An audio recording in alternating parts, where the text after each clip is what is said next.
Greetings, my name is Richard Wolfe, and today we will be reviewing Barbara Kellerman's book, The End of Leadership. Barbara Kellerman is a lecturer at Harvard University's Center for Public Leadership, is recognized by Forbes.com as well as recognized by Leadership Excellence, is the author and editor of more than 12 books, and is a world-renowned guest lecturer.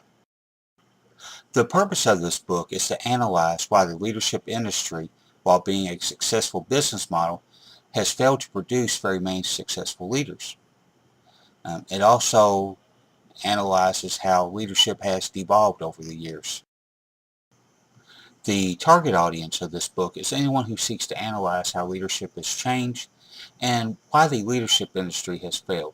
This can be students at any level, elementary school, secondary school, baccalaureate, graduate, PhD. It could be instructors at any and all levels. It could be leaders, people who can actually lead, or it can be followers, which is a category that most of us fall in. The strength of this book is, one, it describes the devolution of leadership. Leadership was once thought to be the divine right of kings and queens, priests and priestesses, bestowed upon them by the gods or goddesses from heaven or wherever they may come from. Eventually people saw through that, and what we have in 1215 over the course of several thousand years of human history, we had the signing of the Magna Carta by King John of England, and for the first time in Western history anyway, the king is forced to yield to his followers. Then we have several philosophers that come along. We have the Enlightenment, the Glorious Revolution.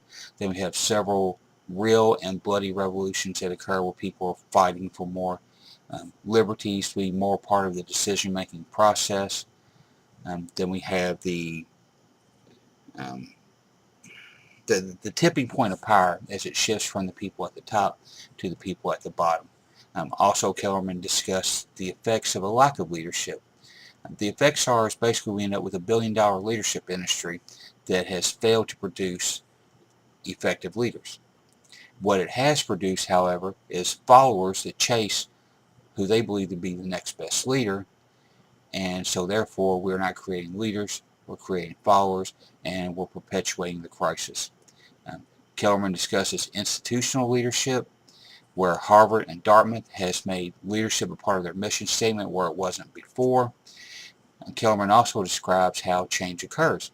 Change used to occur through bloody revolution.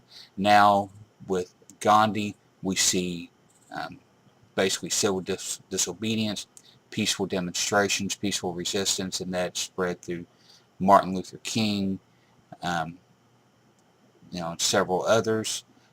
And it went from killing each other to protesting to now all we have to do is pick up a phone and get on a social media outlet and Twitter or tweet or whatever, and we can make things change. And the only real weakness to this book is that Kellerman gives no solution to the leadership crisis. Kellerman states that absent a magic bullet, there's not going to be a solution to the leadership crisis anytime soon, and what we have created is a conundrum, catch-22, an enigma, whatever you want to call it. If leaders are naturally born, why are we trying to teach them? If leaders can be taught, why are we searching for natural born leaders? Were the objectives of this book achieved? I would say a resounding yes, maybe, because Kellerman does effectively analyze why the leadership industry is a great business model, but is failing miserably at producing effective leaders. But on the flip side, you have to examine what Kellerman is actually telling us. Kellerman is telling us that leadership has changed over the years where we no longer need a really great leader. What we need are great followers, and followers they're the ones that get things done. With followers, you can occupy Wall Street, you can have a grassroots movement, you can get the rights of gays to marry, you can get anything you want, you can start a campaign and get a buzz going in minutes.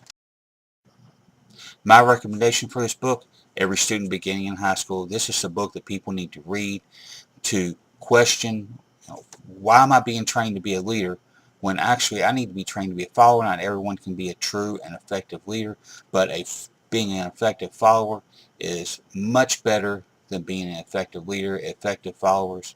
Like I said before, they get things done.